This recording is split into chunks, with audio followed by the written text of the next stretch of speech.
In the most holy name of Allah, the Beneficent, the Merciful, I bear witness there is no God but Allah, who came in the person of Master Prophet Muhammad, to whom all praise is forever due. We thank him for raising in our midst the promised Messiah, the predicted Christ, the most honorable Elijah Muhammad. We thank them both for their perfected representative, their mercy to us all, the Honorable Minister Louis Farrakhan. I greet you in the words of peace. Assalamu alaikum. Brothers and sisters, of course, we're coming to the end of the very powerful series, Building the Will. And I could tell by the animated discussions that you were really getting a great deal out of tonight's study. First of all, can we give a hand to our facilitators, our circle facilitators? Brother Matt, Dr. Shahid, Brother Troy, Sister Stacy, and Brother Robert, Brother Carl. Who am I leaving out? Brother Bill. Oh my, yes, the great and powerful Brother Billy. Ibrahim and Sister Gail, his wife, Sister Gail. We thank them so much.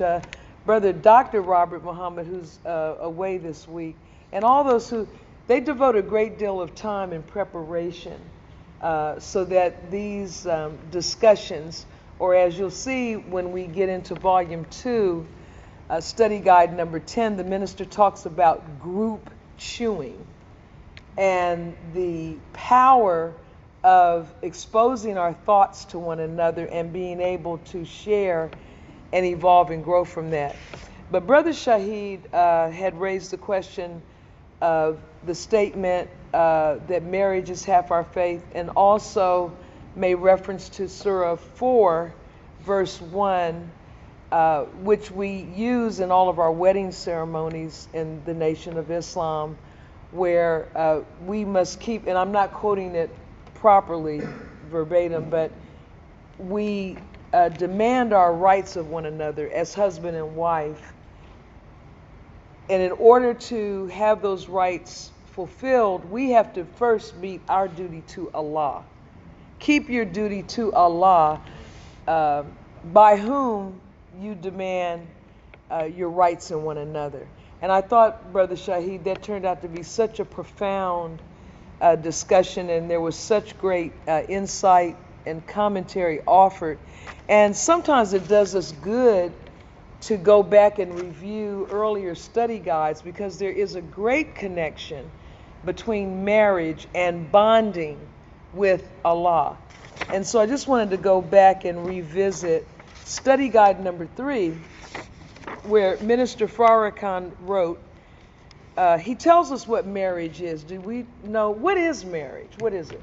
Does someone want to tell us from our study what marriage is, so that we can get a good comprehension of why it's so closely connected to the bonding with Allah? Yes, sir.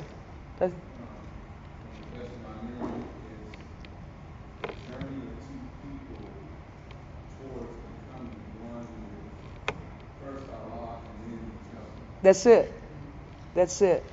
And I'll read his exact words. He said the journey of two people who are seeking to become one with Allah and one with each other. And that's exactly right. Minister Farrakhan writes, marriage is the desire to unite. The marriage vow is the statement of intention to unite. Immediately thereafter, difficulties arise. The difficulties are generated by our desire to unite, in that they bring the man and woman together in a trying situation. Because while God created man and woman to incline toward one another and to seek unity with one another, He also made it difficult to do. The process of uniting through marriage is a replication of the process of uniting with God. If we run away from the difficulties of marriage, we diminish our ability to face the difficulties of seeking to become one with Allah. Why do people get divorced? Why do people join an organization to unite only to leave? The desire to attain a goal brings us face to face with difficulty. When we undergo the trial of difficulty, the trial may be so intense that it extinguishes the light of the desire to attain the goal. So it is very important to keep in mind that he stated a mathematical and spiritual principle that there is a difficulty factor attached to everything of value, and the greater the value, the greater the difficulty factor. Marriage is second in value only to becoming one with Allah himself. And I heard him say at the Final Call building in one of his talks with us when the study guides were first being released, he said, if your spouse can't trust and rely on you, we can't trust and rely on you. We being the believing community. Now, we looked at constancy tonight. And constancy, which Brother Shahid shared with us, is faithful and dependable. Now, why do we have to pray every day? Or are we being asked to pray every day? And you read where the Holy Quran said Allah would not even care for you were it not for your prayers. And by the way, there is a typographical error in here where it reads, though he is above need of us, our prayers have the wonderful effect of earning us. That should read a qualitative care, not qualitative fare. Okay? And right under that is the Holy Quran. Say, my Lord would not care for you were it not for your prayer.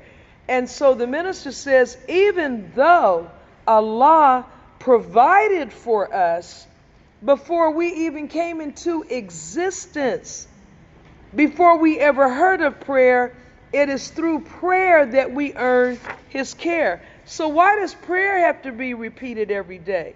Well, there's another term close to constancy, and that is constant. Well, why should our prayer be constant? It's because our need is constant. We never stop needing him. The word constant means a situation that never changes. Our need for him is a situation that never changes. We need air every day. We need water. We need food.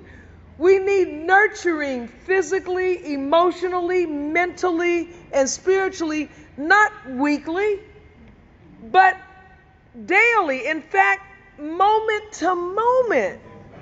And so we are, as the Honorable Elijah Muhammad said, 5 prayers a day is not a lot. When you consider that we are drawing and having our needs met from him moment to moment. So our need is all day, every day. So why should we not pray every day? And I heard people testify tonight that they felt a difference in their lives when they are true to their prayer. And it's a struggle because we live in a world dominated by Satan.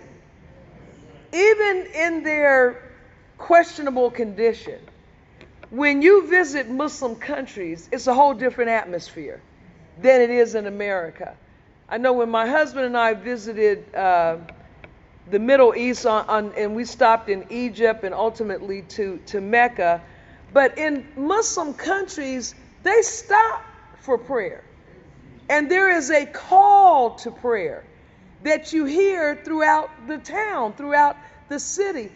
This country and the Western world, everything about it militates against prayer. So that's intrusion on our ability to communicate with the primary source of and supplier of all our needs. So before I close, I will say this about Netflix. And of course, naturally we're engaged in things. But I will say this much. We know that there is a desire to extinguish the light of Allah.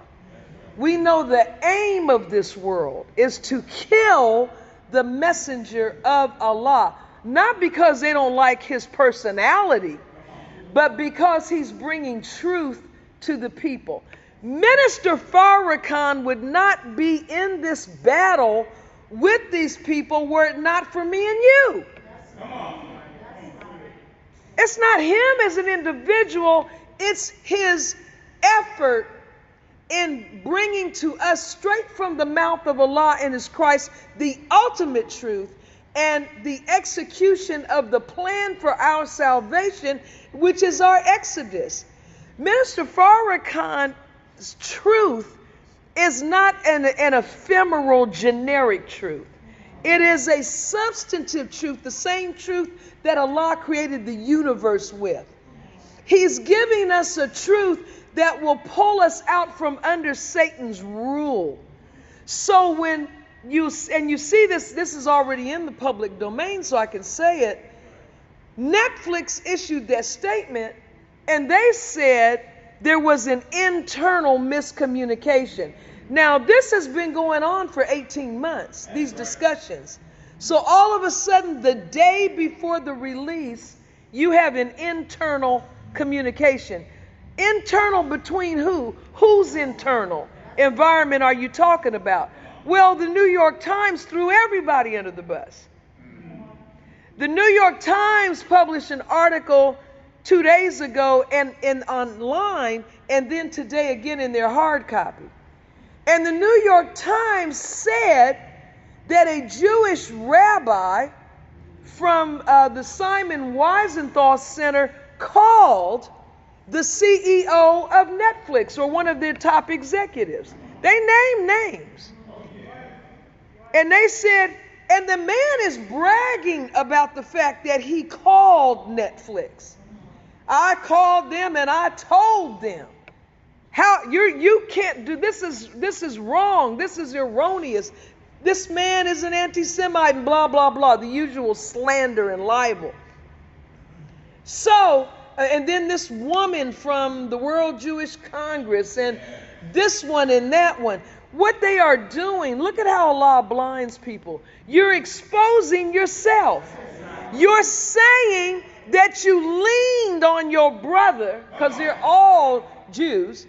You leaned on your brother, and so in doing that, you prove that what the minister has accused you of is true.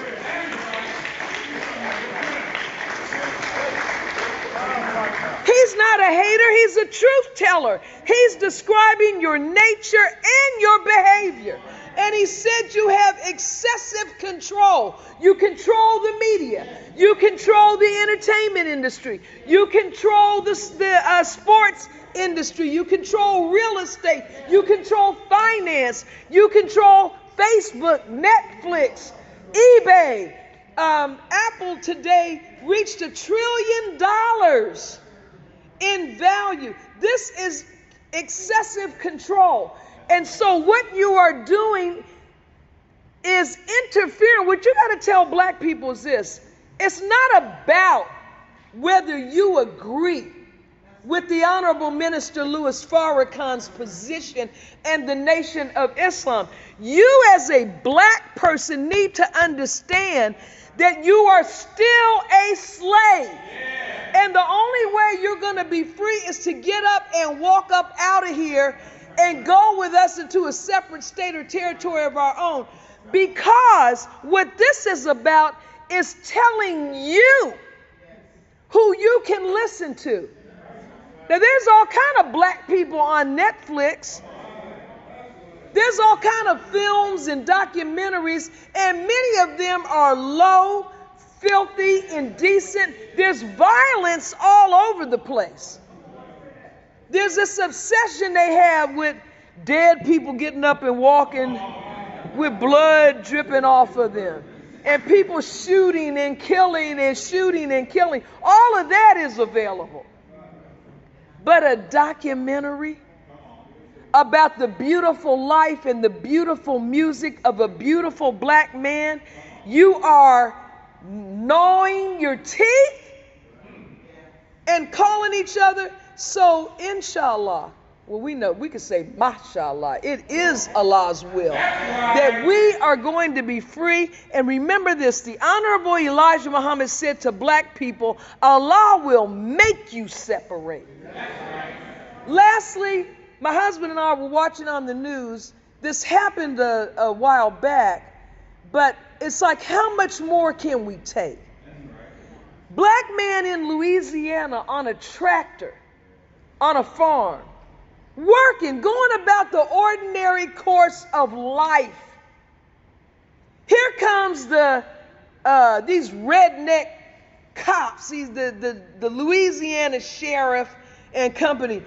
We need you to, all this on video, we need you to get down off that tractor.